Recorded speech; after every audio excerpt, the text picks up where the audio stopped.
તો પંચમહાલના શહેરામાં ખાનગી અનાજના વેપારીને ત્યાં દરોડા પાડવામાં આવ્યા હતા, જેમાં પુરવઠા વિભાગના દરોડામાં શંકાસ્પદ સરકારી અનાજનો જથ્થો મળી આવ્યો છે, જેમાં ચોખા, ઘઉં ગેરકાયદેસર રીતે મળી આવ્યા છે। સંગ્રહ કરેલા કુલ 16 કટ્ટા મળી આવ્યા છે। તમામ જથ્થો કબજે લઈ આગળની તપાસ હાથ ધરાઈ છે। મામલતદાર અને પુરવઠા વિભાગની ટીમ સાથે રાખી તપાસ ચાલી રહી હતી।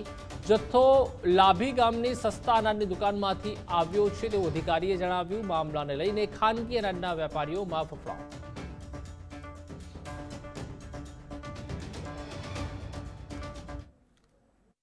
રોજ અમને પૂરેપૂરી બાતમી મળેલ હતી કે શહેરા તાલુકાની અંદર મયુર ટ્રેડર્સના માલિક મયુર ગોપાલભાઈ શાહ તેઓ સરકારી સસ્તા અનાજની દુકાનના જે પરવાનેદારો છે એ રોજના 2-3 કટ્ટા ભેગા કરી અને અહીંયા આપે છે અને તેઓ સ્વીકારે છે અને અનધિકૃત રીતે વેચાણ કરે છે। આજે પણ લાભીના જે પરવાનેદાર દ્વારા અહીંયા કટ્ટા આપવામાં આવેલા છે તેવી પૂરી બાતમી અમને મળેલ હતી।